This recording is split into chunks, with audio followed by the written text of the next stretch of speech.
Good evening, ladies and gentlemen. Welcome to tonight's Overcut for the first round of the GPVWC Super League. My name is Ben Holt, and unfortunately, Lee Davison, who's the normal host of the Overcut and joining me, is not very well. So first off, get well soon, Lee. It does mean I do have a special guest, though. With me tonight is the scrutineer, aka Mike Pittman. Mike, say hello. Hey, thanks for having me. Sorry, you're more than Lee. welcome. Wish you well, Lee. But yeah, I'm here now. All is saved. You're taking Lee's place to The seat fits rather nicely. Yeah, don't pee in it. I don't think he'd be very happy with that one. If I'm Mark my territory, is that what you're saying? like a cat, just start peeing in the corner. Yeah, please. Cheers. Don't. You know me so well. So Mike, we've just watched the first race of 2019 for the Super League. Quite an exciting one as well. It seems like forever since we did sort of an overcut after a race. So apologies if we kind of forgot how to do it. We've done a lot of pre-seasons. We've had a lot of pre-season shows between GPV and Sim News. But what a race we just watched. Well, it's good to get back underway, isn't it? It does seem like forever, to be honest. We've all been waiting for it. We had so many pre-season tests, everybody sort of not really showing their hand, and then suddenly we hit Australia, equal cars. One of the best grids I've seen GPV ever produce, and suddenly we're all action. New winners, new everything going on. It's like, wow, what just happened here? So it's trying to get. That's why we're sort of here, isn't it? I suppose to really go after what's happening. I hope that the actual F1 is as good as this weekend. But if last year was anything to go by, it probably won't be as good as GPV. Yeah, we kind of laid down the marker for the big boys, haven't we? With GPVWC today. Another cracking race. Australia, I don't know what it is about it, whether it's the gap between it and everybody's wants to get at it straight away, but it always seems to produce a good race for us in GPV. Personally, I think the F1 race probably won't be half as exciting, so if you are waking up at like 6 o'clock in the morning to watch it, you may be slightly disappointed for it. But another very special guest that we've got here is Jake Sanson, the commentator commentator extraordinaire, sorry, to use his full title, for Super League. Jake, give us a little bit of a rundown for the viewers, just to a rundown of how you saw the race. Well, thank you very much for inviting me onto the Overcut. Nice to make my debut on the show. What a fantastic race. I mean, that had so many different dynamics. There was at least 4 different winners at one stage. We had, changing strategies. We had difficulties in terms of getting on top of strategy because of dirty air, because of getting out into traffic, being on the wrong tyres at the wrong time behind the wrong person. There were so many different levels to that race. There were some stand-up performances from some of the midfielders, and there were some really good efforts from people who really probably wouldn't have been expected to do as well as they did. A cracking first race of the year. Yeah, it was. It was one that I hope can be repeated. I know sort of equal cars kind of levels out the playing field slightly. We saw Liam DeVol take a fantastic pole. I know he got one last year, but to get one so early on with equal cars is quite interesting. Whether Hawkeye can sort of keep hold of him, or if he's going to go to Storm for next race, I don't know what kind of deal they have going there. Oh, he got my joke in early. Come on. First one right there for DeVol. I got one in on the. Is it politics already? Goodness. Oh, yeah. we've got plenty of politics to talk about. But yeah, there's quite a lot of milestones. It's quite nice actually to watch. Like you said, a lot of newer sort of drivers coming forward. And when Bok obviously got his first win, which is going to be huge. Hoping we can get him on at some point, just to chat about it. But yeah, DeVol. I want to chat about DeVol just briefly. Fantastic qualifying, obviously. Kind of like that pole. Absolutely fantastic. What happened to him during the race? It wasn't somebody I was looking at personally. The difficulty I think he had essentially was that because he tried to use, he was on the wrong tyre at the wrong time, essentially, because he tried desperately to get the undercut on Yannick Bok.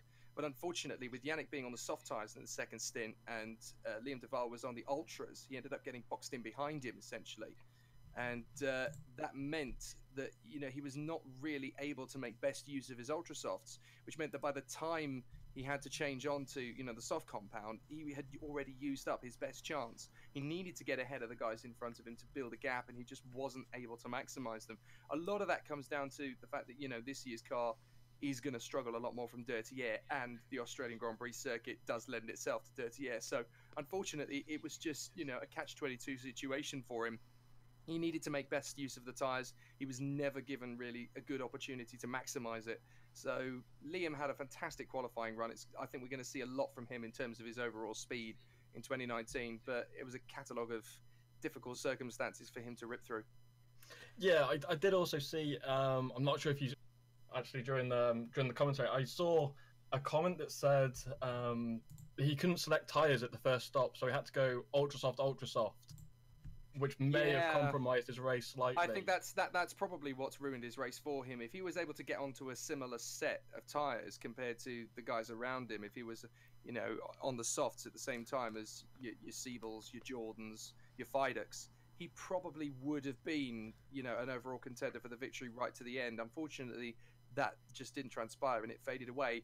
And as a result, he ended up having to make some really bold maneuvers. I mean, his 3 wide in the second phase of the race into turn 3. I mean, that was clearly Liam Duval was on the limit tonight. He knew that he had lost an opportunity to go for a victory, and he just wanted to drag as many points out of the race as was physically possible. So he pulled off some pretty bold maneuvers.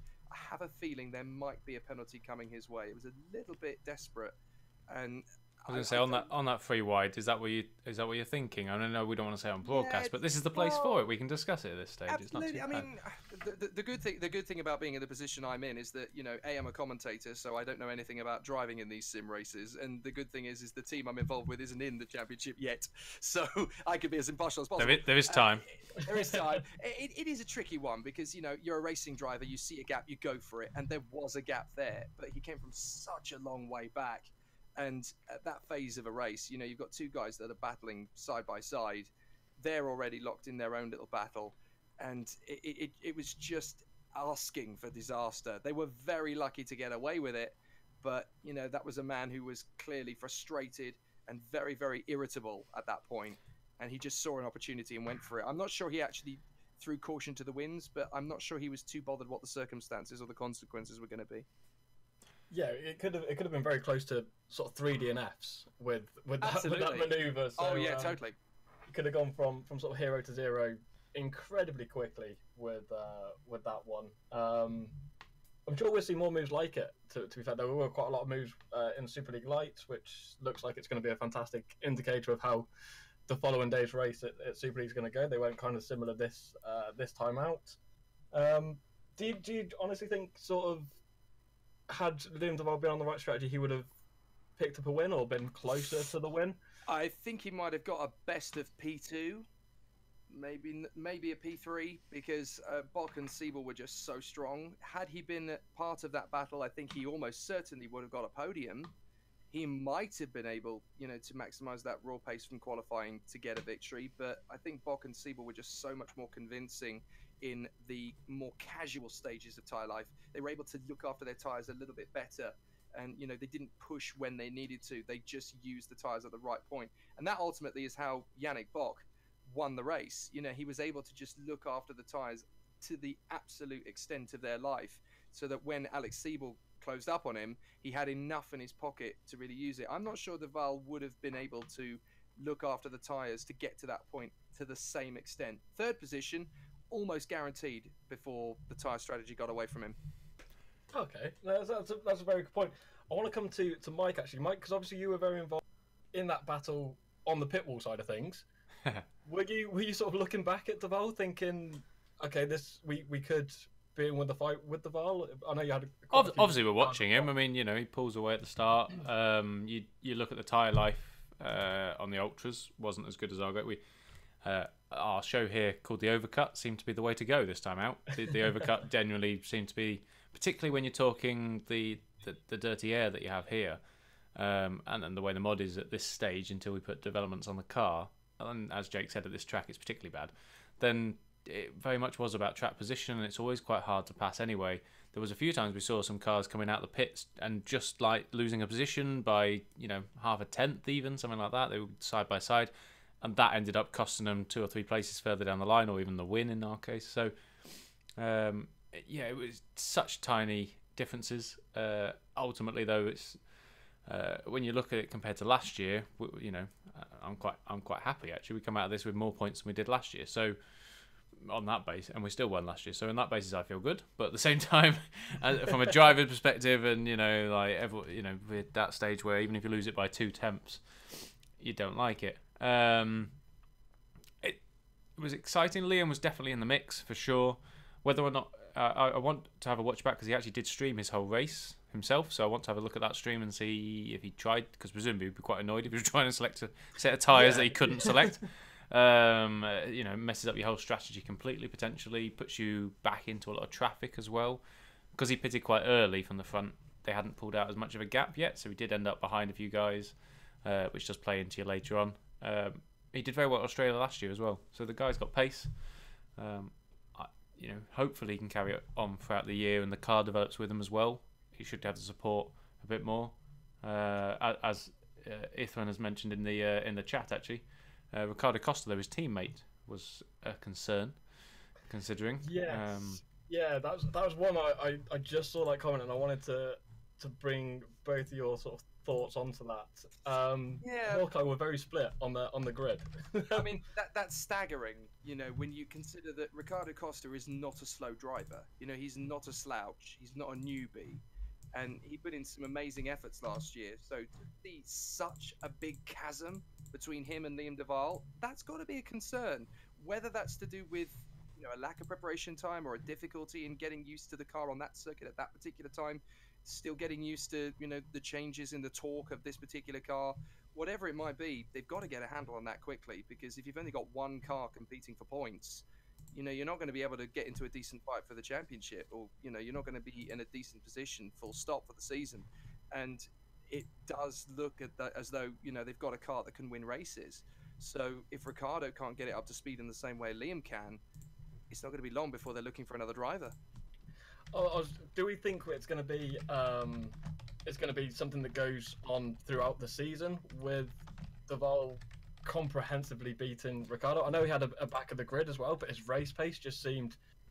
Yeah, that was more concerning, because I think a lot of the fact that his race pace wasn't there again comes down to dirty air, and yeah, for sure, because it's Albert Park, there is a lot of it. You know, so stuck at the back of the grid. A lot of drivers, a lot of cars. It's difficult, isn't it? Exactly. Regardless. Yeah, it wasn't just Costa who couldn't make his way through the field quickly. You've got to look at people like Jeroen Kweekel couldn't make his way through the grid particularly quickly. The 2 Red Bull Street Fighters were supposed to make progress, and they didn't either. So ouch. I think if we were talking about it on yeah, there are a lot of difficulties with this one race. To be honest, it's my least favourite track in the world of Grand Prix racing. I do hate it with a passion. I think the only circuit that's worse is Catalunya. I know, controversial, but it's one of those races that, you know, a lot of people will be scratching their heads as to where the pace has gone. By the time we get to Sepang, things could be very different. People could be better understanding of what the car is doing, what setup is doing. Hopefully, a few drivers will be able to change their fortunes around. You got to think as well, Australia is one of those races where everybody's the most prepared they're ever going to be.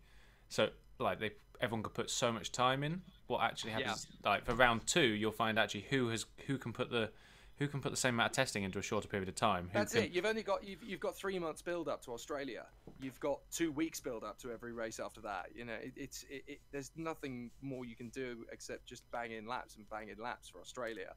The preparation time for Sepang, you know, there's no purpose for you doing it before you do Australia either. You know, you can start the work on Sepang before Australia, but that actually compromises your setup time for Australia. You need to get that right, and you need to focus on that more than anything else. I was going to say, Super League teams will have done a little bit on Malay, purely because they've with the test drivers, they will have done.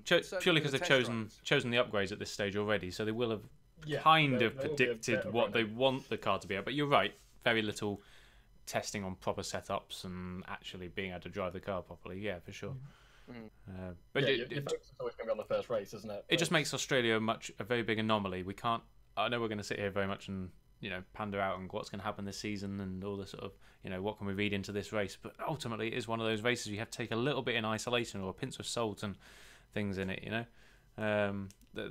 everyone seems. I was quite glad that everyone didn't seem to think that, you know, the season was won in corner 1. Hallelujah.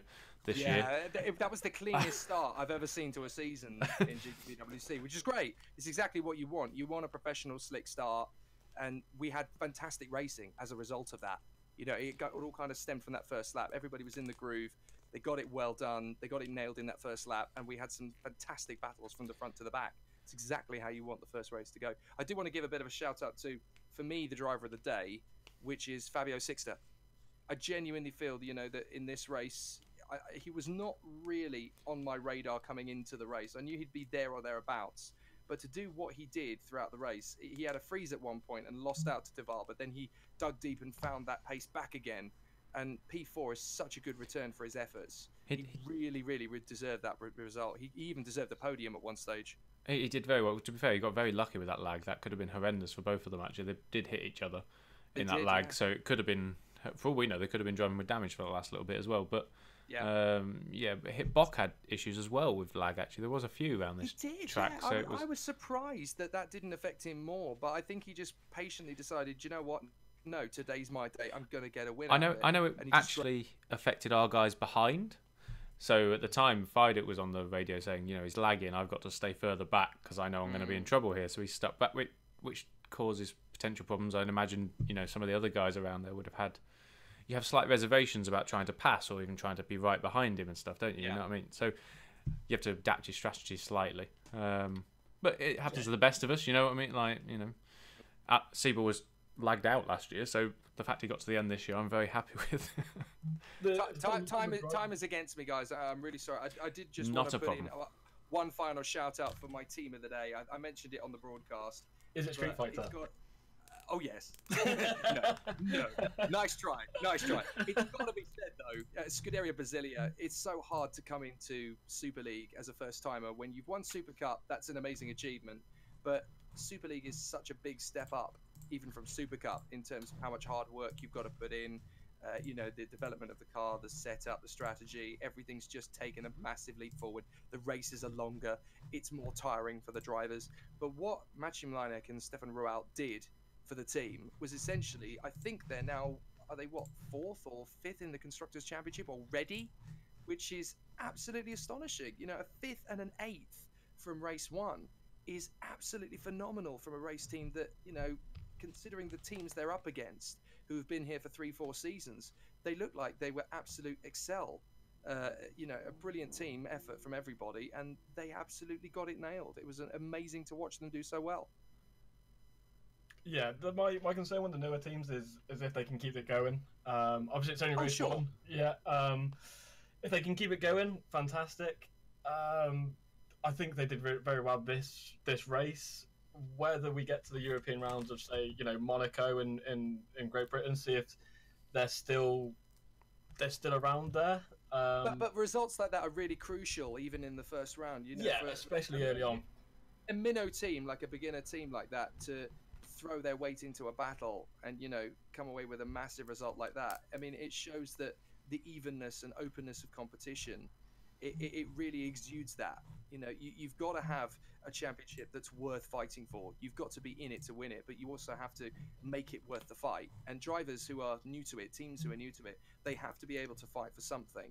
You can't just have, you know, the 2-3 teams at the front dominating every time like we have in another Grand Prix Racing Championship. You actually have to have something, you know, nice and open and something that people can win. Fabio Sixter had a great opportunity to get onto the podium today. The Brasilias were in the fight for the top 10 all day long, and they never looked like they were going to fall out of it.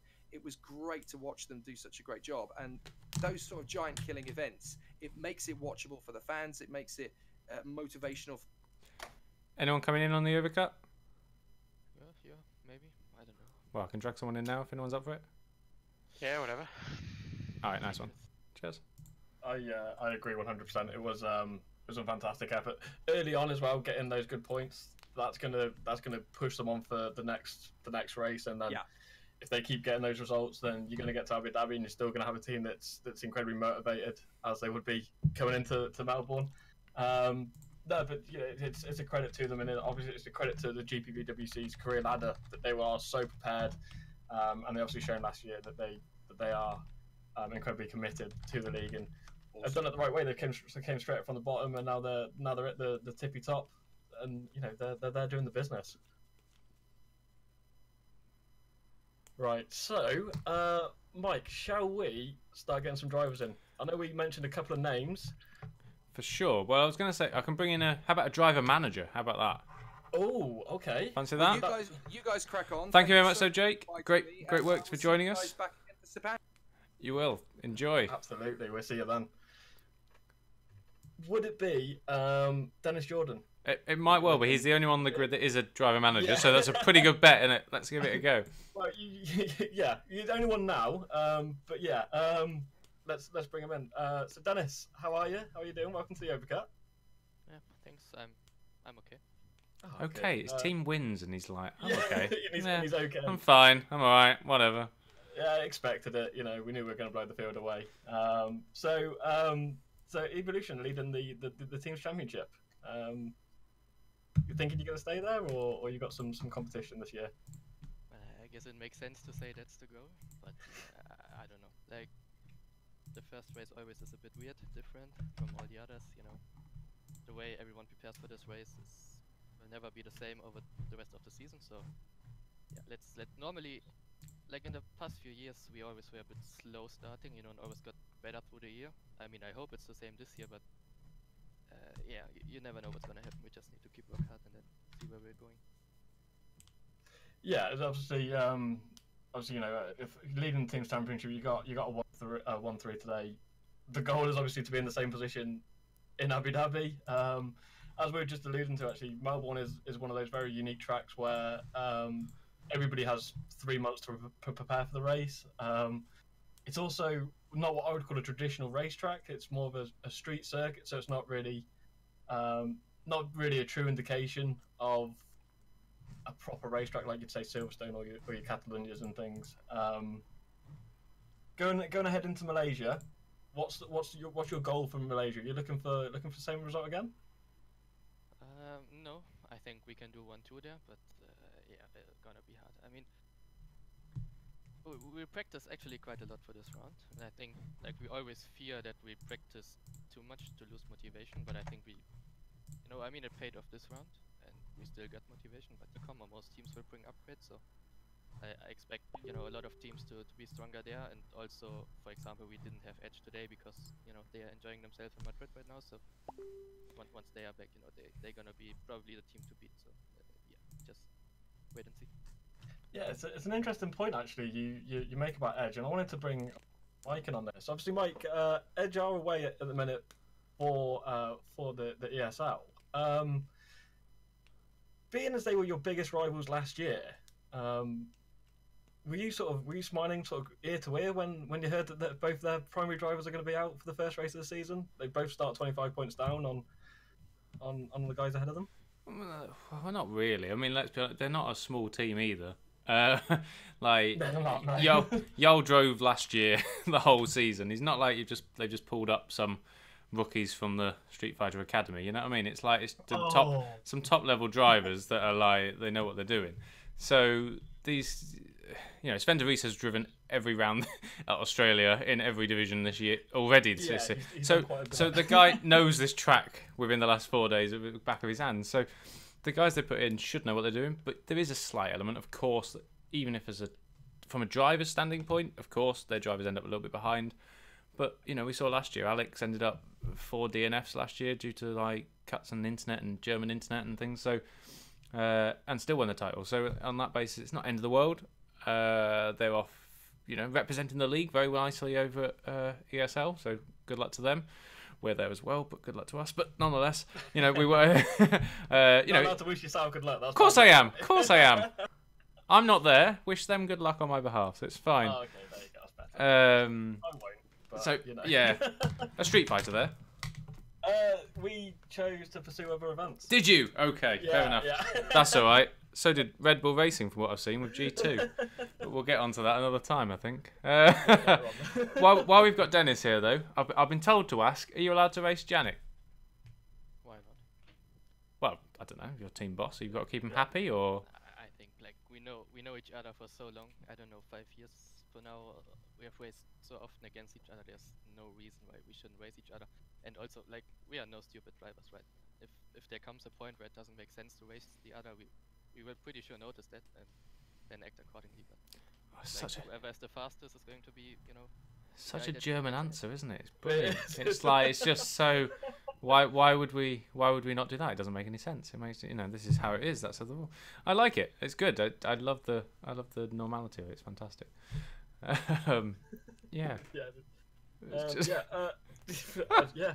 I thought we were gonna have something more to go from that, but no controversy from Dennis. I thought we were gonna go on, you know, number 1 and number 2 driver status here. We're gonna keep it that way. Nah, no team order. It's good. It's good for the league. 15 and 27, and I think that's what counts. And yeah, whoever has the better day is gonna win. You think it's going to yo-yo during the season? Then you think there'll be times where, is it one of these if you're in front with battling together, can you battle or? Right. I mean, always a bit of luck too. But I think we got 2 completely different driving styles, and you know, one driving style maybe favors one track more than the other, but it's so hard to say. You know, definitely I gonna beat him in some races too, and he gonna keep on beating me. You know, it's. So what track works for you then? What's your favourite track? Where we're looking out for a Jordan win? I mean, in a competition level like this, you can never say, you know, that's the race where we're gonna win. But I think in the past few years, we always went pretty confident into races like Spa or Suzuka, and that showed in the results. But yeah, let's see. Yeah, again. Lee Davidson obviously missing out being on here, and wants to have his hard-hitting questions there. So does he like his liver and what he has for dinner? Apparently the questions he would have said had he been here. So we don't want anyone to miss out on that. So Dennis, what did you have for dinner? Actually, nothing. Nothing. I'm still, Yannick already went into the city getting some good food, but for me, I still need to do the interviews here. So. Ah, you just ate up the points. That's what you did. You ate up all the points. Fair enough. that's fantastic. Cheers for joining us, Dennis. That was fantastic. Obviously, we wish you best of luck for Malaysia, and congratulations. Yeah, congratulations on leading the team's title at the moment, and a 1-3 for Evolution. That's a fantastic result. First race. Thank you. Okay, so there is another driver I want to bring in, actually, Mike. Have you got one lined up? Well, I had. Who are you thinking? I was thinking the person who was fighting Dennis Jordan that race. Who's fighting Dennis Jordan? I was thinking someone who actually didn't Yannick race. Bok. Bok. Somebody who didn't race. Bok's not there, is he? You can grab Bok if you want, but he's not magically here. He's not there. I thought I saw him. No, he's gone out for food. It's all right. I'm gonna bring in someone who didn't race, but is no matter involved quite a lot and raced last night. Let's surprise you. I love it. Here we are. I might surprise him as well by dragging him in. Can you see who it is yet? I can. It is the astronaut himself. Chris, nice of you to join us, mate. Chris Butcher. Hello. Good evening. So he's come down from last night. Yeah, damn it, you ruined it. Yeah, I was very salty about that one. So it's space salty, is it? Didn't know that. Apparently so. Okay, fair enough. Some people say it tastes like steak, but no, it's salt. Okay, good to know. Space facts with Butcher for the Overcut tonight. Don't say we don't give you original content. So Chris, Lee would never have done that, would he? No, absolutely not. Obviously, last night, I know we had a little discussion last night about your race. I don't think discussion is the word for it. Yeah. I mean, you were just listening to my ranting and swearing for about 10 minutes, I think. Feel free to continue that rant. Tell us what happened. Tell us what happened last night. I was doing quite well. We were stuck up behind Alari, who was a bit. I think he was protecting his tyres a bit too much. And then I was 500 feet in the air, which was unexpected. I really hope somebody grabbed the screenshot. It's not. I was following the car, and it was high. It was high up. It's not the optimal line, is it, round there? It must be said. It's not. No. I think you missed the apex a little bit. just a tad. Yeah. Oh dear. But you know, I mean, the team is Red Arrow, so Wow. you know, a bit of aerobatics never did them any harm, did it? So True. Still, early days in the season, though, isn't it? it is. But you know, it's still challenging. It's really disappointing when you're in a good position and something like that happens that's out of your control. But yeah, long season, anything can happen. I think we've probably got one of the stronger lineups on the grid, so I'm confident we can pull it back. Obviously, Matt didn't have the greatest race either, but you know, good things to take from it were that we think our base setup and our race pace is bang on where it needs to be. So yeah, I'm confident we'll pull it back. Good. I'm glad to hear. That means we might be able to see you in Super League next year with the team, eh? We'll see. It would be nice. Early days to talk about that already, isn't it? Like, yeah, I mean, don't jinx it completely, Mike. It was one thing actually. I didn't get a chance to ask Dennis, but it was something that we were discussing before. Was the dirty air? Obviously, the mod's changed quite a bit since last year. I drove both dirty air for last night. I know you had sort of damage and issues as well, but what's your sort of look at the dirty air? Obviously, you were caught up behind Allegri for quite a while. What was your thoughts on dirty air? Horrible. Yeah, I mean, that is just it, isn't it? I love it. It's my first experience of dirty air, really. I mean, we had it to a degree in Formula Challenge last year, but you know, you could still, you know, stay on the rear wing of another car. Last night was really tricky. You know, we had race pace that was really similar to Maguire and Schmidt, but we had to lap 2 seconds slower because the grip just wasn't there. Does it make you then look at different strategy options as you're, depending on your traffic and stuff? If you get stuck behind someone, do you suddenly have a plan B you need to go to, or is it just, well, I'm stuck here now? I mean, you can look at that, but the problem is that the grid was so tight that if you pitted, you're just going to find yourself in more traffic again. So it was just a case of sort of, at that point, wait it out and sort of see what happens. You know, if there's a gap that you could pit and come out into a bit of clean air, then you'd have to take that. But with the way that it was at Melbourne, it was just not feasible, really. I mean, what was it, after 5 laps? I think the front two were 10 seconds up the road. I think it was. Yeah, so I mean, after 9 or 10 laps, they had a pit stop in hand. It was ridiculous. So yeah, it just shows, I suppose, how much qualifying mattered in that respect, I suppose, and the start. Yeah, absolutely. And you know, I screwed my lap up a little bit. I think I could have been maybe on the second row of the grid. So yeah, it's going to be massively important this year. Obviously, Albert Park's a really tight circuit anyway, so passing is really difficult. Hopefully Sepang will be better for that. But yeah, it's definitely going to be something to factor in this year. David Junt asks how Narnia was. Apparently, don't know why. And Lee Davison asks if you're going to guest star in the ACR at some point this year. Apparently, that's up to you, isn't it? Is it? I don't think I need a pilot right now. Driver maybe, but you know what? When we end up when we suddenly start doing air races and you know tornado bombers and stuff, you're right on there now, aren't you? Yeah, you know where to come. We know where to come for our flying skills. So we'll see. Never say never. I've already gone through 2 test drivers this season already, so God knows.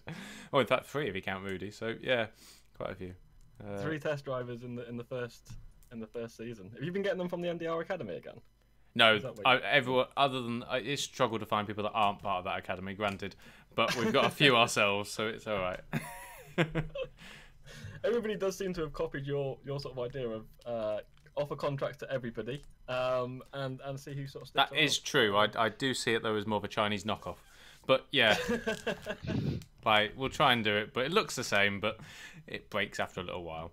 So we'll hello to everyone at MDR. that was kind of a bit deep. And Street Fighter. Hi.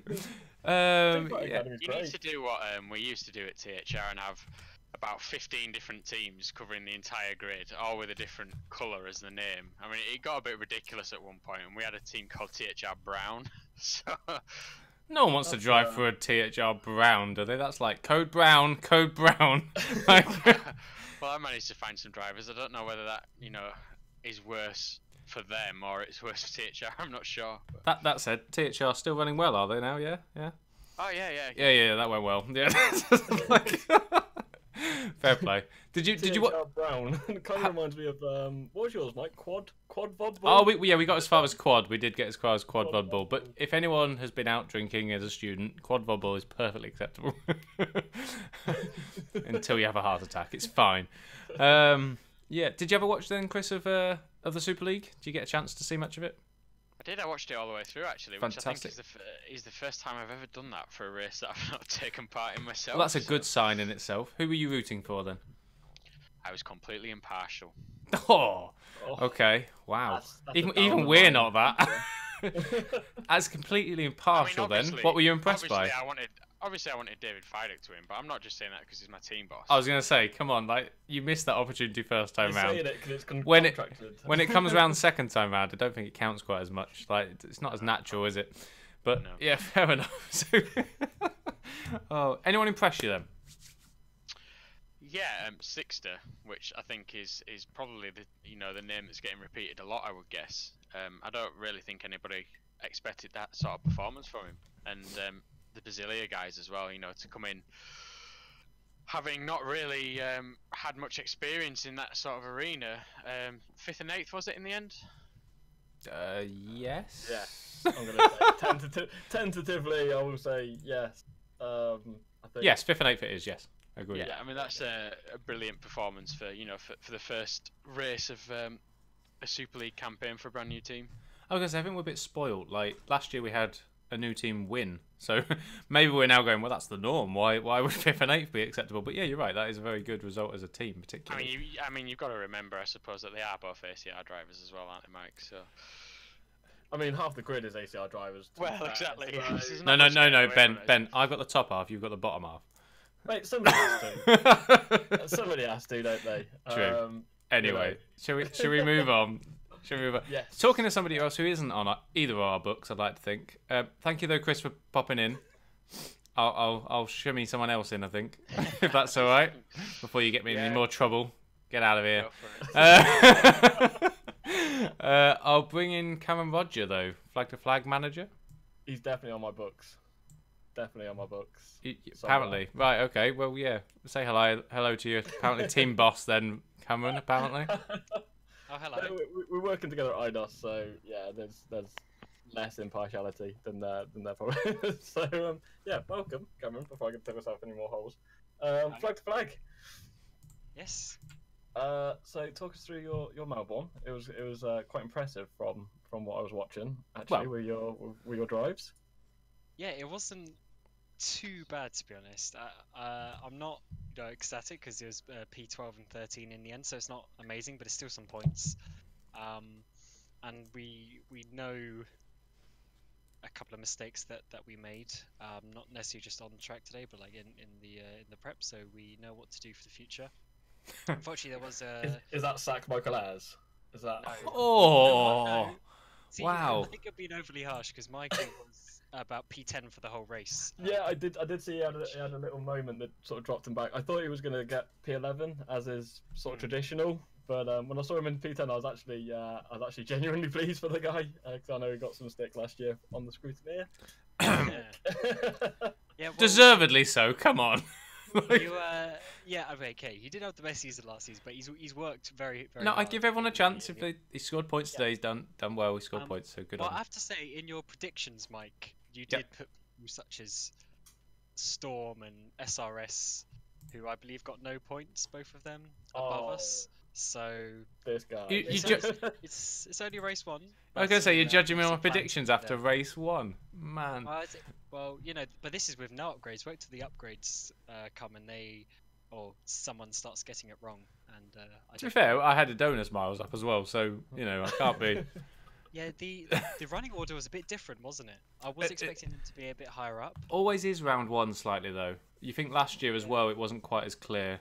as further on in the season. So I don't know. I mean, do you find it slightly different in Australia to everywhere else? Or first round, but it's always Australia here. But Well, to us, the upgrades they make a bit of a difference, but it's still I think the driver that makes that ultimate bit of difference right at the end, the last couple of tenths. So, because even at the end of the season, I remember Kota. Michael had an unfortunate spin with like 2 laps to go, but we were fighting for that top 7 battle. I think there was Fournier, there was the 2 Mag Capes, there was Michael, there's like I think Capet as well. There's all those guys there, and we were there with a car that was about 4 or 5 tenths slower.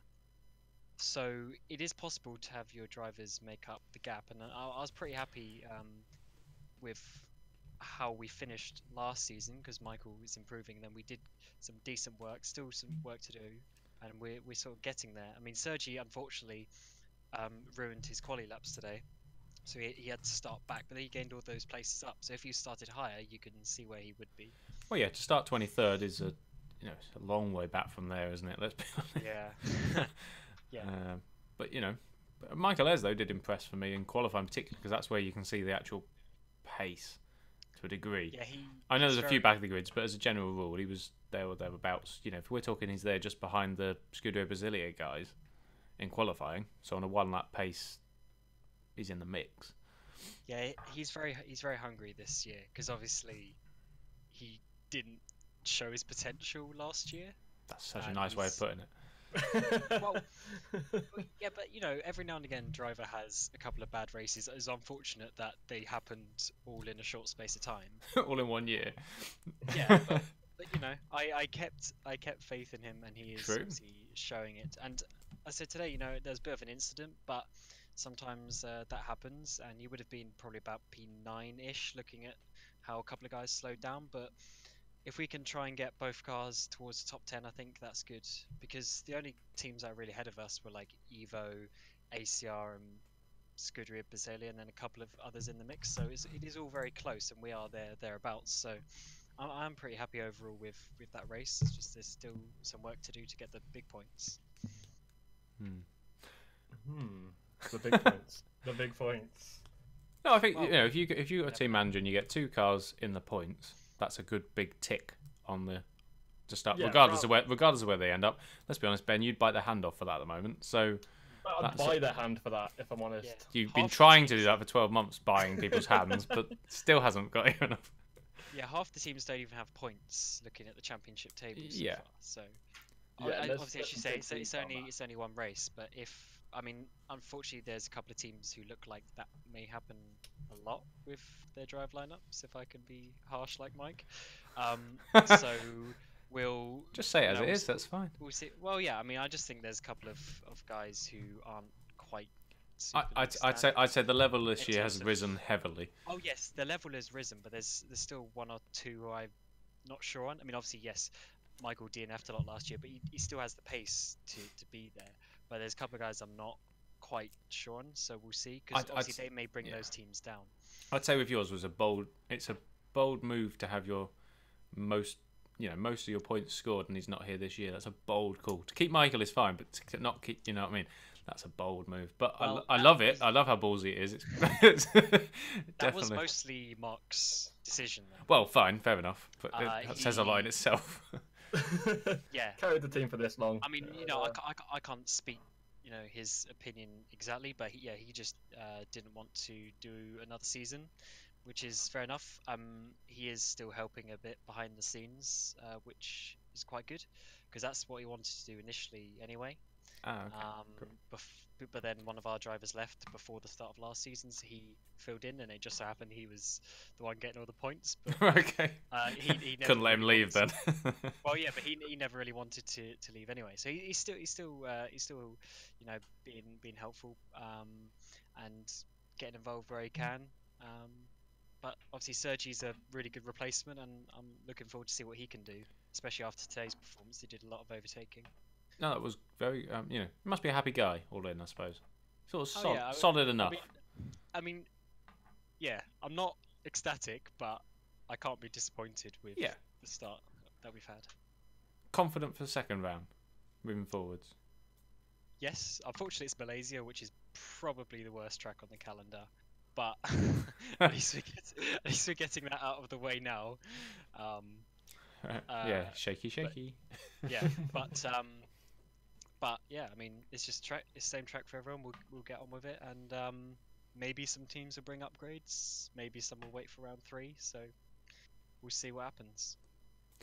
Yeah, it's always interesting to see that bold call for some teams, particularly the teams that makes.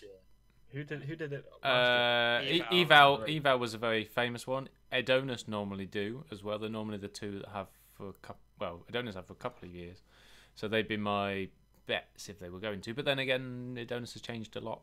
They might not, accept that now. I don't know. You might not think it's a risk worth taking at this point. You might get it out of some odd ones as well. Some of the teams that, some new teams. It's normally a good bet as a new team to do that, because you get round 3 where you're probably likely to have one of the best cars on the grid for at least a round. It's normally a pretty good bet as a new team.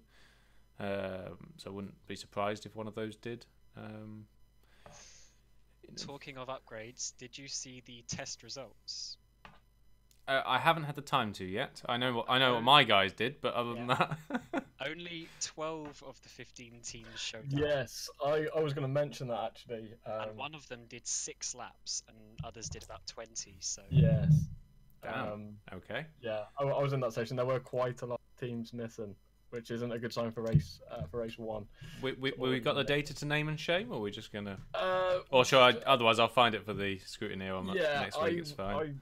I don't, because I was driving. So that's a very good point though you raised there though, because actually this year, the way the point systems worked, it made it less for us to drive in the pre-season, but meant that the in-season tests count a lot more. So in essence, the amount of laps you can end up with more. So whereas last year you could almost get away with not doing the in-season testing last year, as you found out halfway through the year. So and rightly so. Whereas this year, this matters probably slightly more. Whereas people like, say, Madcape, as an example, that missed a bit pre-season, if they had a good in-season testing, would be fine. I don't know if they were one of the teams or not that missed it. They're quite likely to have been, but you never know. I'll find all that data up. That's a very good point you raised. I like it. Yeah, I've linked it to you. Have you? It's funny that You're you ball, say that it looks worrying because we were one of the teams, but you never know internal plans. You can't be sitting there telling me you're saving points at round 1 already. You can't be doing it. You said that last year. Is it going to be one of these? We're going to win the title 1 year. We're just saving up for 5 years until everybody else goes back. We'll eventually buy a house. We'll do it. We're definitely not waiting 5 years because that's a long time. You'll be bankrupt by that point. Well, you won't be bankrupt, but you'll be in Super League 2 at that point. Well, I'm sure there's a few teams that would get demoted before us at this moment in time. But yes. We're not. I mean that's not really leaking because it's kind of obvious. But yeah, we're not like going full budget mode. Last year was just ridiculous. We were saving money left, right, and centre, and we kind of got away with it. But this year's so competitive. I don't think you'll be able to. You won't be able to still get points like we did last year with the type of car that we had, because this year's going to be very close. Well, no, you look at the DNF rate wasn't there. We've also got an extra team, as there's a lot more cars around to finish and stuff as well. So it is harder. Last year, if you got to the end, sometimes you just got points, didn't you? Regardless of how quick you were. So, I mean, there might be some tracks. I'm thinking Monaco, for example, where that might be the case. But generally might be all right. So I'm going to take the opportunity. Thank you for linking me with that, though, but I'll have a look in a minute. I'm going to take the opportunity, though, because I don't often get to do this, and this might go horribly wrong, Ben, or might go really well.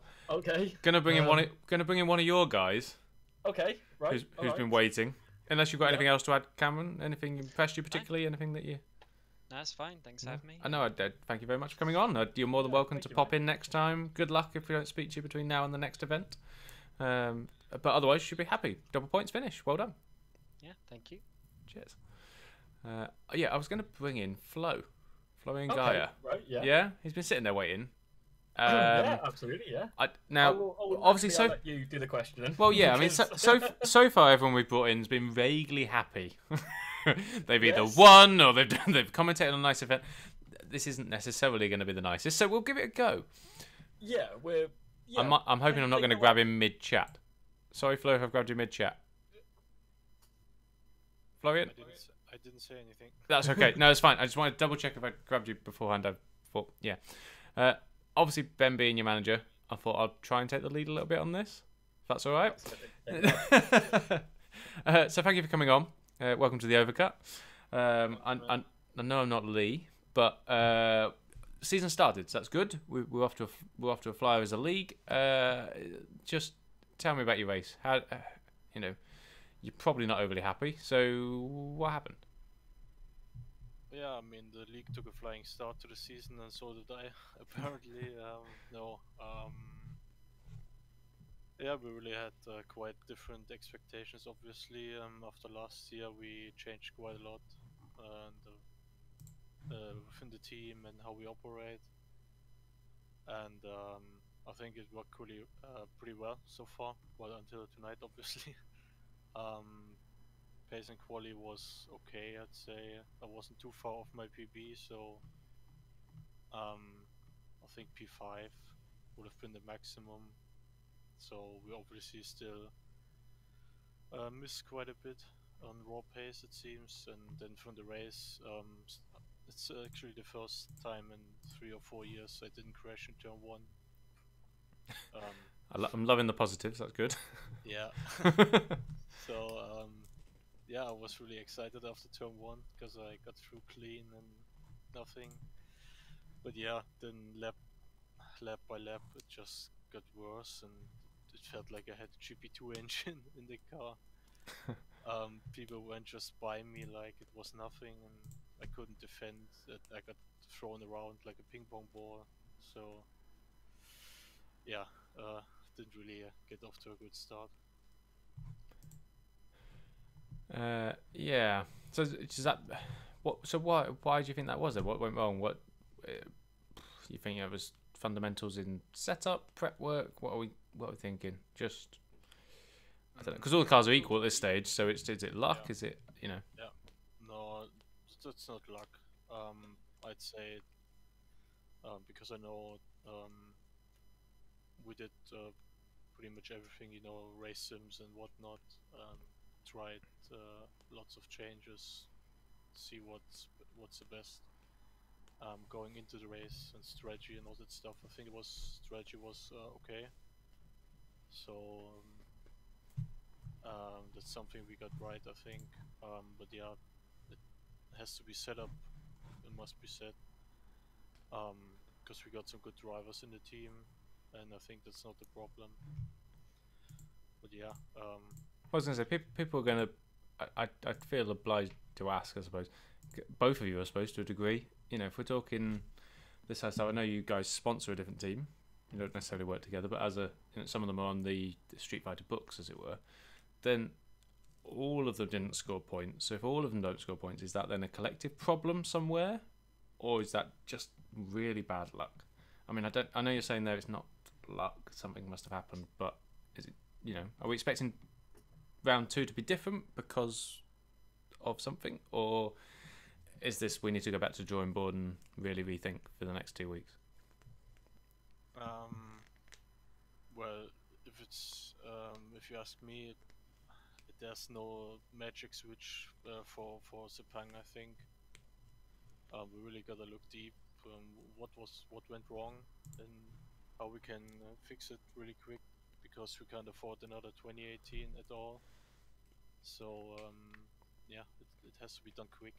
It has to be done like it would have been best if it has been done yesterday, but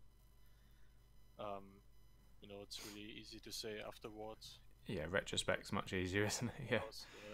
Because, yesterday we looked at Ben, and he's doing really good in Super League Lights, and we're confident that it's the same for us today, and it wasn't. So yeah, we really have to look quickly into what happened and why and how to fix it. That's quite an interesting point, actually. Does that mean then we can't read as much into the Super League Lights Super League comparison as we might think? As in, they're not quite as similar as each other. I mean, Ben might be slightly better to answer that, maybe. Yeah, it's not a sort of baby version. There are little sort of nuances between the two cars. Obviously, I'm in a very privileged position where I get to drive both of them very close together. Obviously, I did the race yesterday. I did the test session for GSR today. I think there's a lot of differences. There's a lot of differences in the quality of the drivers as well. I mean, don't get me wrong. There's some serious quality in Super League Lights, but I think when you step it up to Super League, naturally there's a different quality there. And also the cars' sort of characteristics are quite a lot different. Super League cars are carrying quite a bit more torque and quite a lot more power, so that sort of changes the balance slightly, especially on sort of more stop-start tracks like your Melbournes. It may be slightly different in Malaysia, where it's more of a traditional racetrack, but there are subtle differences that are quite easy to notice when you get down and dirty with both cars. So what's happening tomorrow then in the Street Fighter team? Because on the outside, I know there is more to it when you look at qualifying and bits and pieces as flow web. From the outside, you look at it and go, well, you could have tagged this race on to the end of 2018. Yeah, obviously, it feels like a little bit of a step back, considering how we finished our season last year. Obviously, we finished with Flo and Dennis in Abu Dhabi right up there. At the end, we were chasing down, the sort of top 5 and things in Abu Dhabi. Tomorrow, we've already had an internal discussion before coming onto the show about what we expect to happen sort of tomorrow. Tomorrow's going to be a day of analysis more than anything. Chiefly sort of what can we do differently? Look, what did we do that other teams did better, or what did we do better than other teams? And so sometimes it's quite. I'm sure you know yourself, Mike, a very experienced team manager. From the outside, it's very easy to get one opinion, but something's different behind the scenes. Yeah, for sure. Yeah, I just thought I'd mention it for the viewers. It'd be interesting to see what they think. Yeah. How do we? That includes you, Flo. I mean, where do you think? Malaysia. So where are we aiming for in Malaysia for Flo? Where today my aim was to get a solid top 6 finish, and I think in quality it would have been possible, but it's didn't happen. So it's gonna be the same pretty much. Like, I wanted both cars today to have a solid top 10 finish and sort of pick up where we left in Abu Dhabi, and I would hope it's the same again in Japan in 2 weeks. Like, have both cars fight for the top 10, if not inside the top 10, and maybe even more. But we did quite some over-promising last year, and it didn't go so well. And I think we just have to get our heads down and deliver, and then we can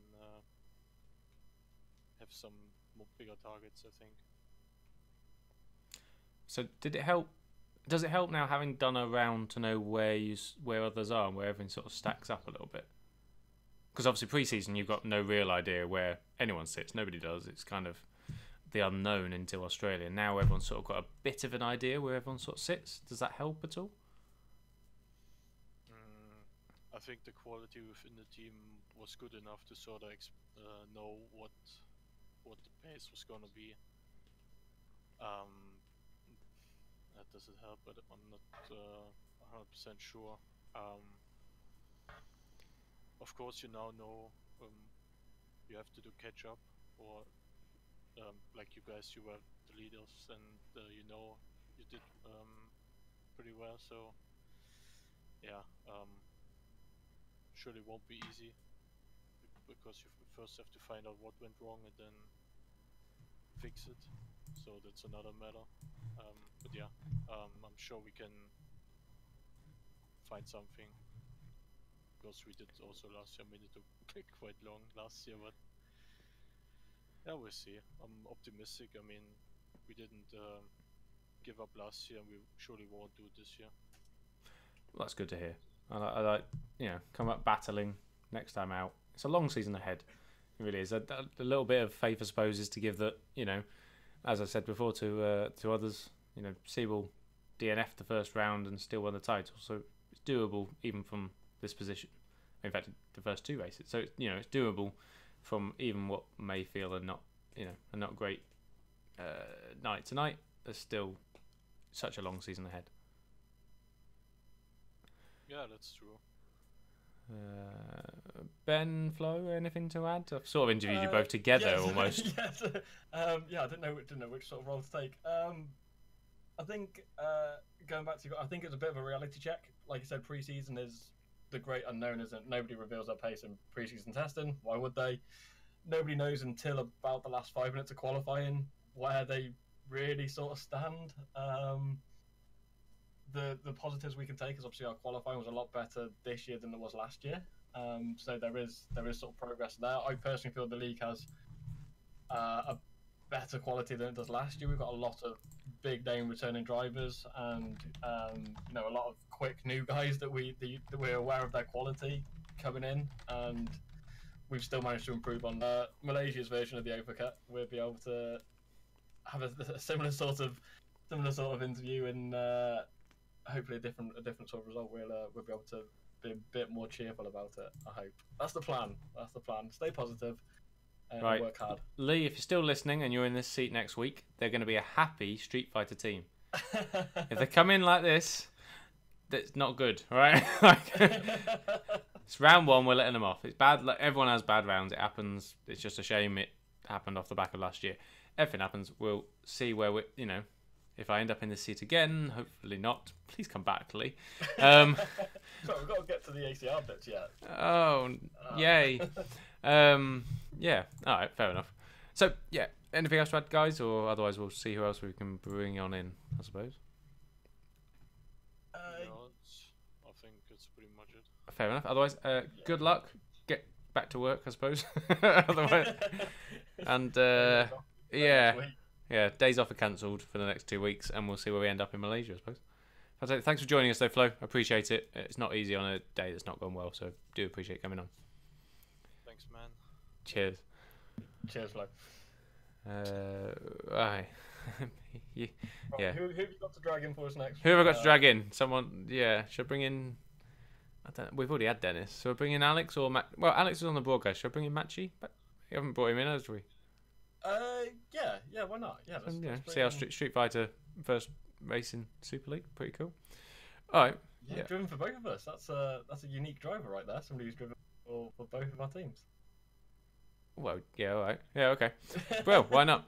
Okay, drag him in. There we go. Sorry, I've just stolen you. I don't even know if you want to be on, but you're in.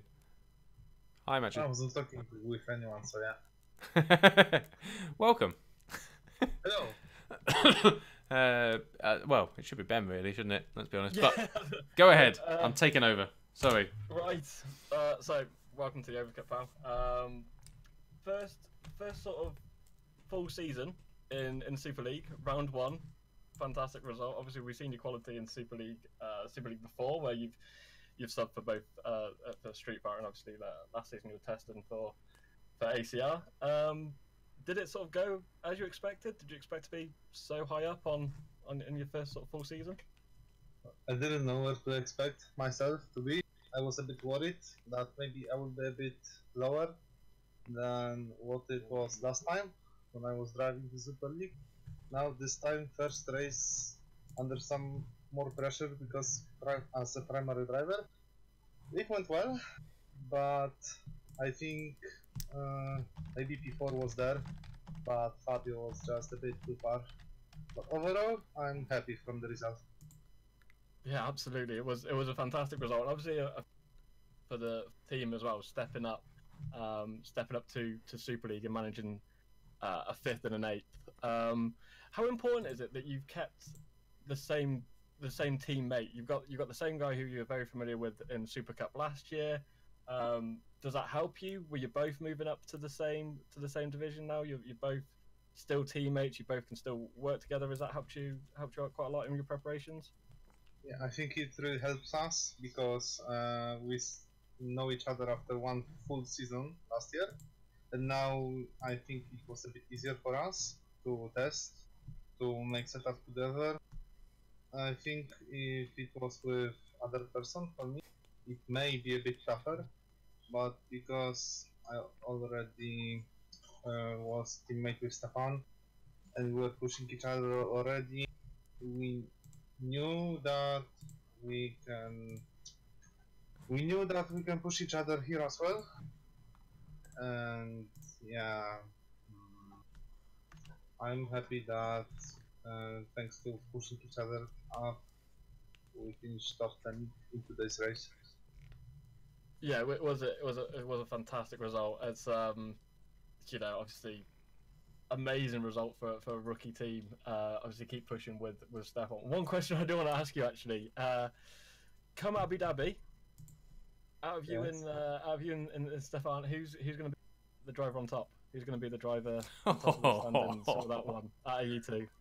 Wow. Well, I hope it will be me, not like last season. But yeah, no, as I said, I hope it will be me, but I don't wanna say now. Like 100% sure I will be. Say it, it's alright. I'm sure we'll remind you it come Abu Dhabi if it's Okay. must be said, Abu Dhabi's not, you know, not actually on the calendar, but yeah, that's fine. Last race. We end up Brazil, but yeah. Yeah, Brazil. There you go. Why take Abu Dhabi out? That's my favourite reference. That. Yeah. Okay. End of the season, Brazil. Maybe Ben was talking about next season test. Yeah, there you Next go. year. Young driver's test. Thank you for the rescue. Do appreciate that. One round in and we're already talking about the end of the season. My God, Ben, come on. Yeah. It's 15 races yet. Yeah, I'm trying to get to the end of the season as quickly as possible. That's what that is. Somebody has a time machine. Take me. End of the season. Let me know how we get on. Too many jokes. Too many jokes. Stepping up to the Super League. Obviously, you dominated the Super Cup last season. Record breaking teams hauled. How different is it? How much more competitive is it now that you're in Super League? I know you've had the one race this season, but can you sort of guess where you're going to be roughly on that, or is it going to take a few more races? I don't want to. I don't want to tell people from Super Cup last season that they were, but Super League is much more competitive than Super Cup last season, and I kind of expected that, but it's good. It's another challenge to beat more fast people. So yeah, I think good for my overall career to race against more fast people. Yeah, absolutely. Being able to obviously see yourself develop. I know a lot of people have mentioned you. I know we mentioned it on the Overcut in the pre-season chats. Quite a lot that you and Scuderia Basilia are going to be sort of the dark horses of the Super League this season. Personally, I think you're going to do really well. I think you've definitely got the talent to do really well here. Same as Stefan. It's gonna be an interesting season. I'm really looking forward to seeing how you go with it and how you get on. Obviously, I know today was a fantastic result, and you're gonna build on that for Malaysia. Do you have any sort of early thoughts on Malaysia at the moment? To be honest, I don't like the circuit. Oh, okay. So, if I will finish as around the same place, then I will be very happy. I think most people would, if I'm completely honest. No, that's fantastic. Mike, anything else? Well, I'm being channeled by Lee Davidson once more. He's coming through. He's ill, but he's talking more than me. He's asked me to ask: Do they? I presume that means Machi and Stefan. Do they feel at home in the team for years to come, or is this a one-year deal? He seems to think it's certainly a lineup that a team can build a squad around, apparently. There you go. That'd be what he would have asked had he been well enough to ask it himself. That's a very good question, Lee. I like that. We'll see what future brings. But for now, I think about staying at Basila because if Stefan stays as well, I think we are creating very good team. We're working together very well, so we can only improve from this place. I think Lee might have been trying to get you across to Epic there. I'm not sure what that was. That might have been. That was already toes in the water for 2020. That was what's going on. We never know, but maybe not a life sentence. I don't know how to say it. A life sentence? Oh, wow. There you go, you heard it here first. Epic is a life sentence. Fournier will account to that. Wow, okay. That's impressive. Fair enough, mate. Anything particularly to add? Are you feeling good for Malaysia? Yeah, I'm feeling good for Malaysia. I said not the best circuit for me, but I will try to perform even though I don't like that track. Alright. Appreciate it, mate. Yeah, fair enough. I'm very aware we've been on for quite a while. A couple I do want to bring in though, Ben. Thank you very much, though, Matchy. You should be very happy for your results there, and we're excited to see what you can pull off in the next 2 weeks. Thanks. Thanks for joining us. One I do want to bring in though, actually, is someone that I did interview this week as part of the Scrutineer, mainly because I know he's been drinking. Oh, okay. What are you drinking? What am I drinking? Can you tell? I'm on the whiskey. On the whiskey. Yeah, it's not got said sponsor in it, but yeah, it's fine. So I thought I might bring him in. He's been nice to me. He's done an interview this week. If you haven't seen it yet, all over the GPV channel here. Take a look. Small plug. Sorry, Lee. Small, that one. Subtle, I think it was. Should I flash up a huge graphic? Like, no neons. No, all right, fine. We'll bring in Joan Queekle, shall we? 2016 Formula Simracing champion. I'm going to steal you away, Joan. Sorry. Hello? I'm quite disappointed, Mike. We haven't got anybody mid-conversation yet. I know. I was really expecting just to grab somebody with some horrendous outburst they were going to come across with. But he seems to be very quiet. I may have... Hey! Now you're sick of me because I spoke to you already this week. So Ben, crack on. Oh, hello. Okay. Was not expecting that one actually. I was in the middle of taking a drink of my drink. Right. Okay. Joan, welcome to the Overcut, mate. Back with Madcape for this season. Tell me a little bit about your race, because it's you kind of one that sort of skirted under my radar. If I'm honest, I don't really know how your race went. If I'm completely honest. A back of the grid and a grid penalty, I think, is not a good start to the season, is it? No, not really. But yeah, it was a bit of an under the race radar for me too, so it makes no difference for me. You must be happy to, in circumstances as that, to come away with points as a team as well. One. One. Well, one for you, but as a team, you've both scored points, which not many teams can say they did. That's quite. Yeah. Or you're just annoyed you've been beaten by Dan. No, of course not. I think it will happen more than once, to be honest. But that's all right. That's a sign of a good competitive team. Yeah, it is, in my opinion. Yes. Right. So moving on, I want to have a chat about that. Actually, obviously, this is a relationship between you and Dan. It didn't start just last season, did it? You've been working together. Oh no, for a little while. Is it nice to have a familiar teammate that you know is quality? Sort of the same question we asked the Studio Brasilia boys. What's your sort of take on that? Well, I even met his dog, so you can tell how close we are. His dog?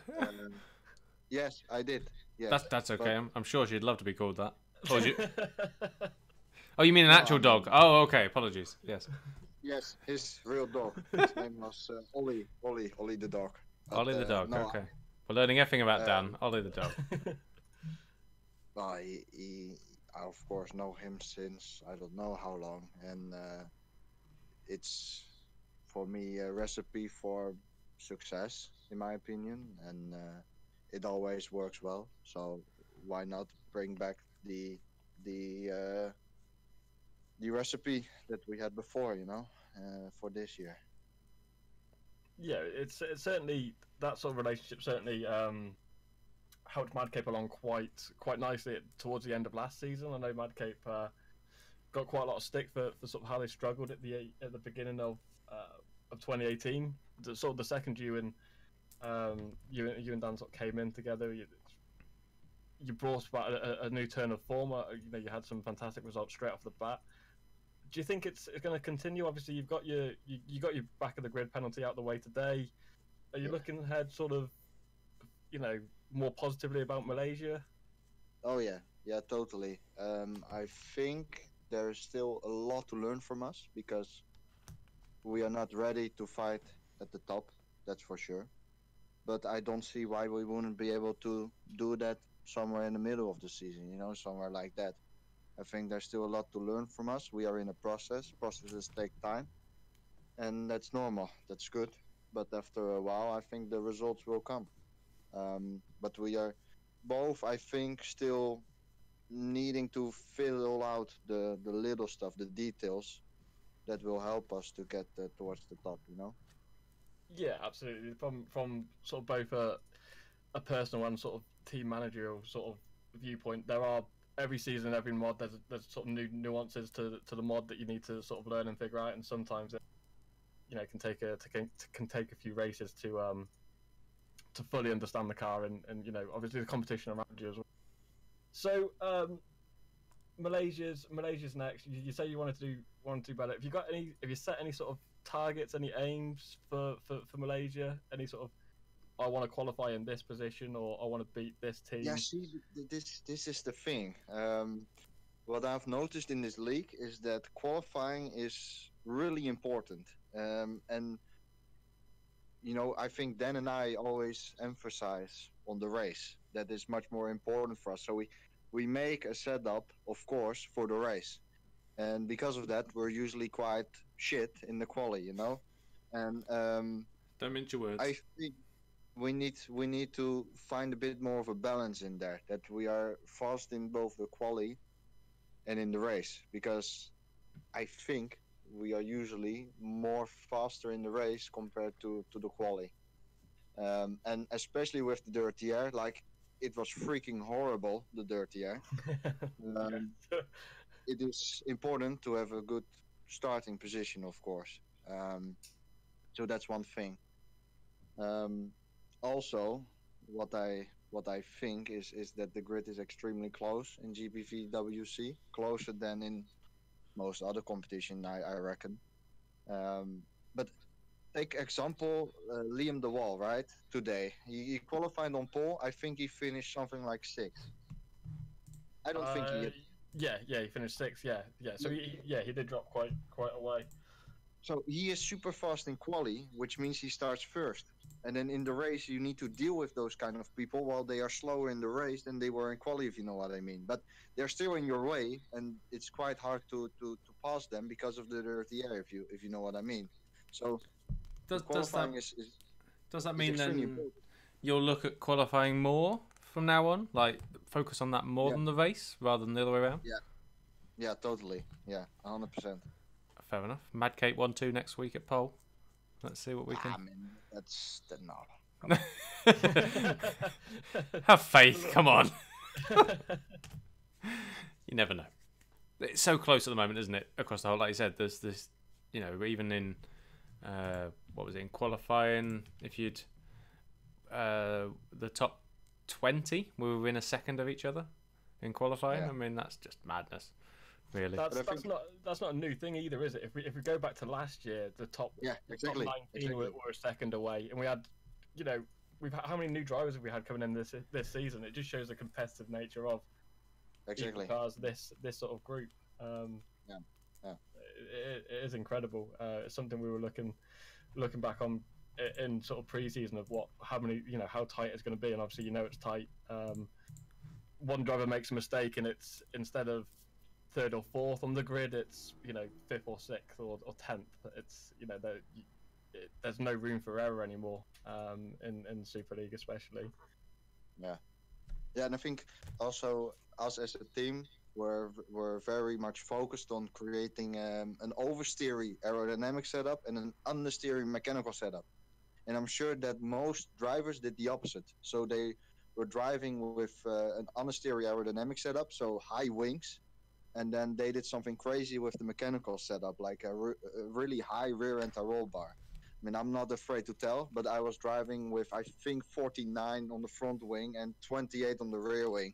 And I noticed people in qualifying were hitting the top speed with DRS that I was hitting in the race without DRS. So Albert Park is a great example because you need mechanical grip there. But for Malaysia, for example, I think you will need a bit more aerodynamic straight line speed, you know. So I think that will favor us a little bit more with the setup that we just created. I think we went the wrong way. We also had to do more oversteering on the mechanical side, but we decided to create a very stable mechanical setup.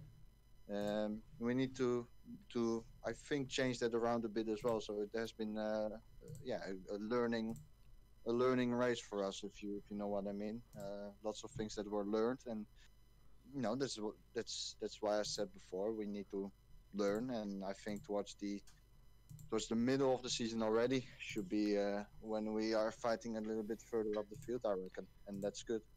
Well, I think you guys were the only ones to use the mediums today as well. Yeah, I think, yeah, exactly. Yeah, you learned quite a bit about that compound tyre as well, being brave and using that, and it worked very well for you guys. Did someone else do a one stop, or do you not know?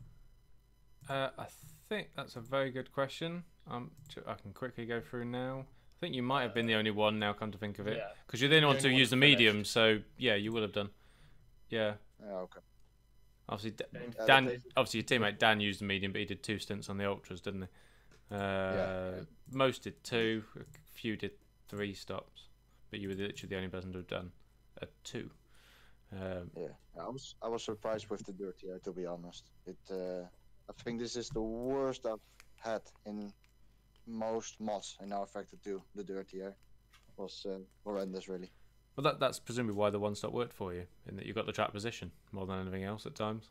Well, I mean, I kind of wished I did a 2-stop, I think, because the first 30 laps were pretty bad.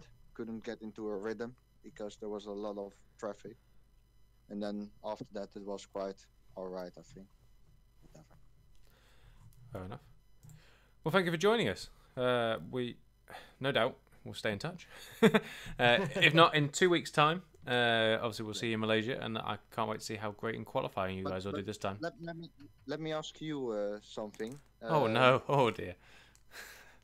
Save me, Ben. I had the quick look at the front, and I really thought that you know it was a pretty good race from a spectator's point of view. Have you ever?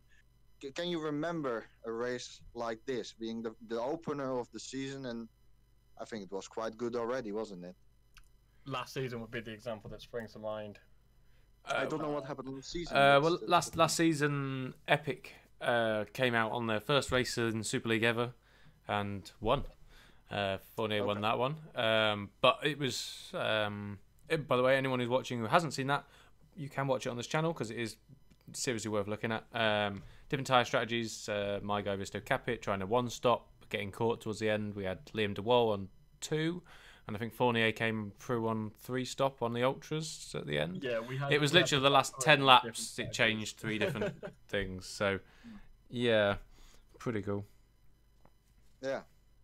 Yeah, well, that's nice. But it's just the way the league is at the moment. It's so close. Generally, you look at that and go, well, yeah. I mean, today's race was decided by 0.2 of a second. You also need to remember it's the first round of the season, so everyone has been sweating a lot, and that also makes quite a bit of a difference usually. Absolutely. Top 3 still within 3 seconds. I mean, 3.1. Yeah.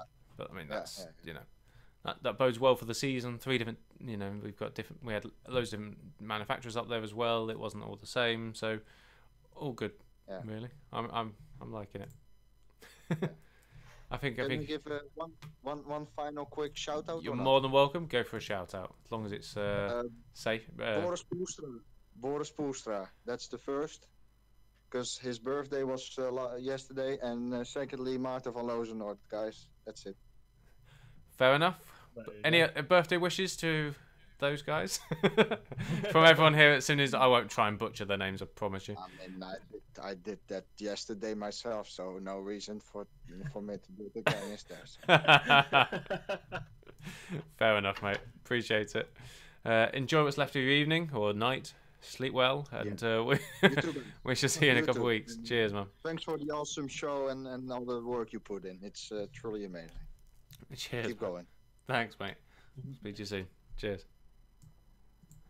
Well, he's fun, isn't he, Ben? Always good. Like a super polite version of Kimmy. It's It is worrying, actually. I interviewed him last week, and because it was a video, so you don't pick it up as much. But when it's audio like that, it really does sound like Kimmy, doesn't it? It's quite really like. I think we may have a double. It's good. Like, no wonder he's so good. So it took me back a little bit when first time I've known him for a long time, but first time I've actually heard him speak. Well, if he ends up in Malta, we know to get him an ice cream, don't we? We'll be fine. Absolutely. Right. One final one, and then I think we'll head off. And who better than last year's champion?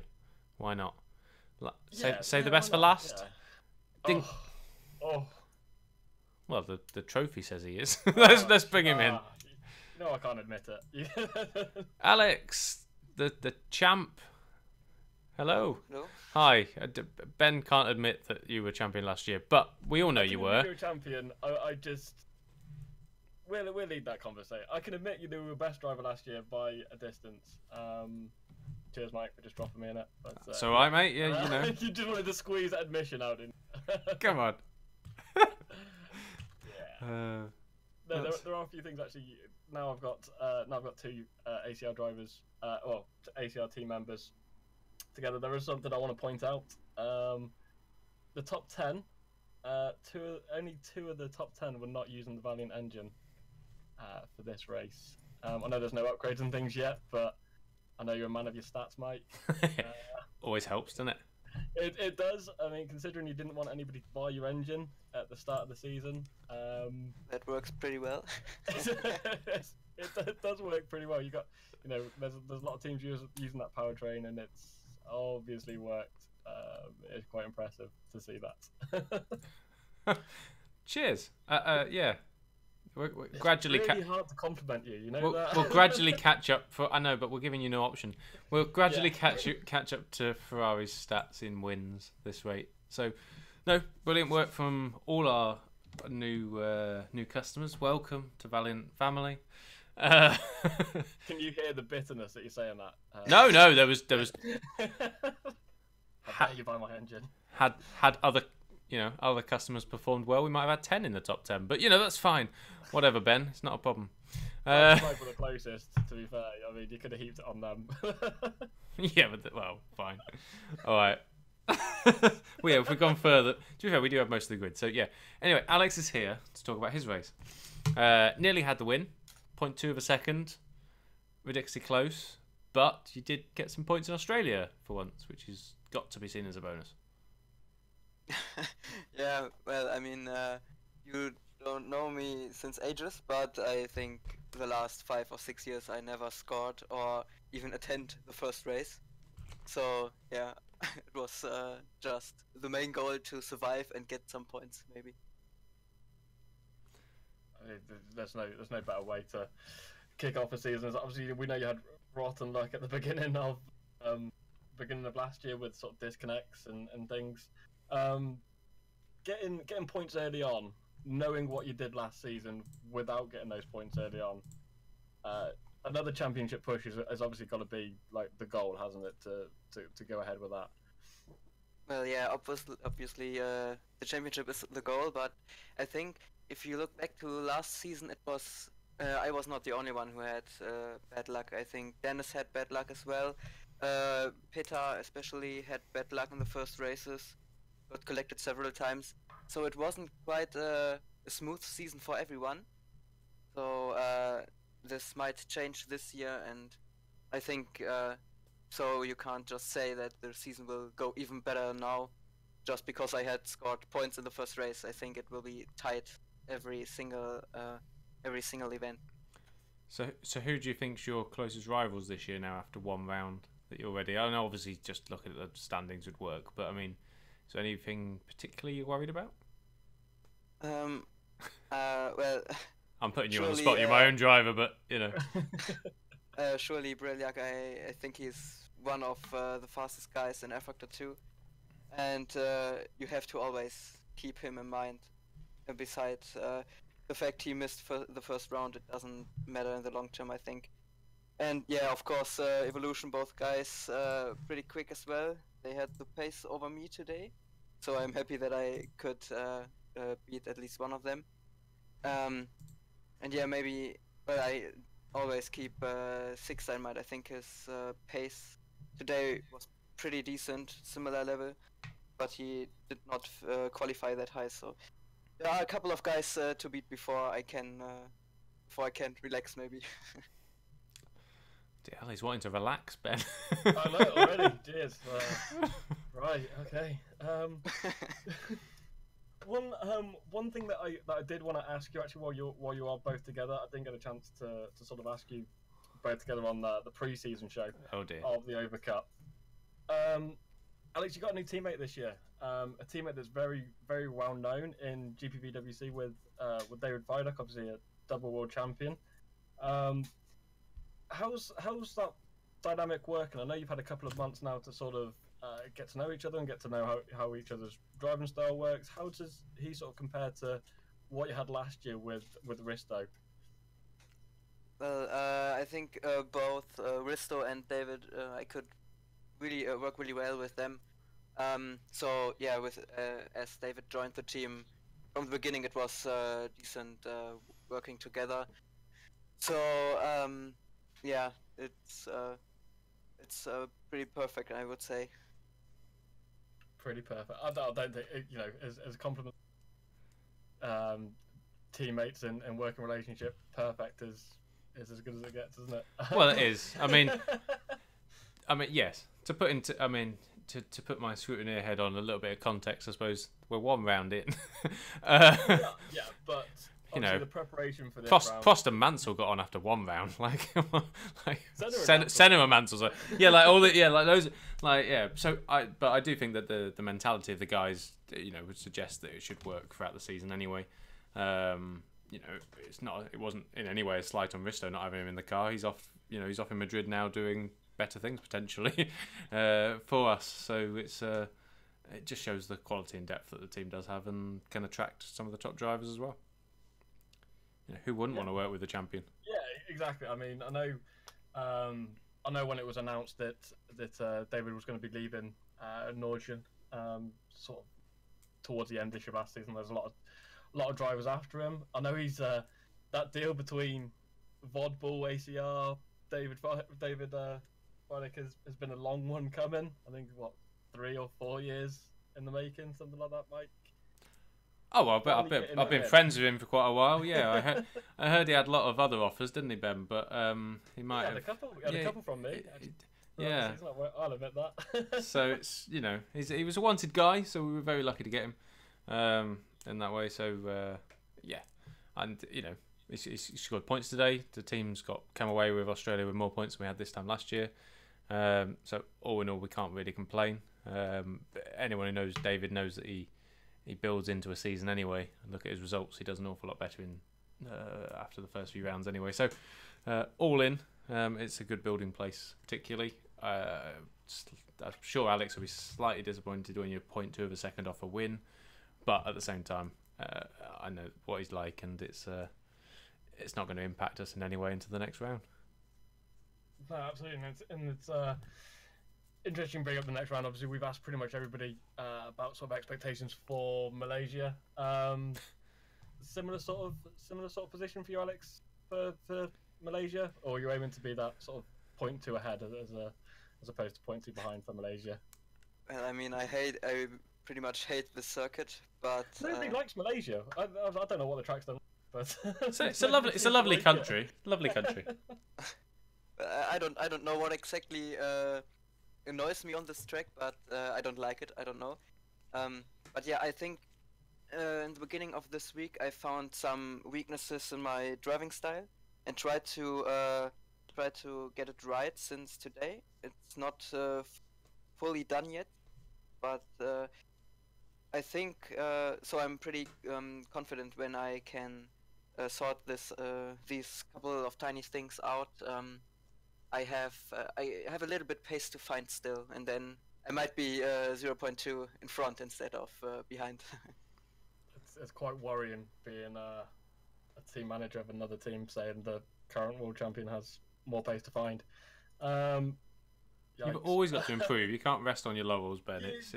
Absolutely have, but obviously seeing how you dominated the season last year, and there's still more pace to find is daunting for other teams. But no. Well, I don't think it's a fantastic result. I was going to say dominated is a different. You know, we were taken all the way by edge and stuff towards the end, so it wasn't as clear cut as it has been. But I was still massively impressed with my guys. Yeah, we did incredibly well. But when people say, you know, you're making it sound like it was an absolute walkover, like we won it halfway down the season. Well, no, you didn't quite do a Scuderia Basilia, did you? Well, no, exactly. You look at those guys and that was domination. That who was trebled the next team or whatever it was. I mean, yeah, and it shows in the results they got today, actually. So yeah, the fact that they're able to pick it back up, pick up a new season, new car and new competition straight away was fantastic. Anything else from yourself, Mike? I know interview your own into driver. my own driver. I'm pretty sure I'll talk to him at some point. No, well done, Alex. I suppose second place. You know, it's still a admirable effort, and you know, we're just spoiled, aren't we? That's the thing. We're just like anyone else would grab second, you know.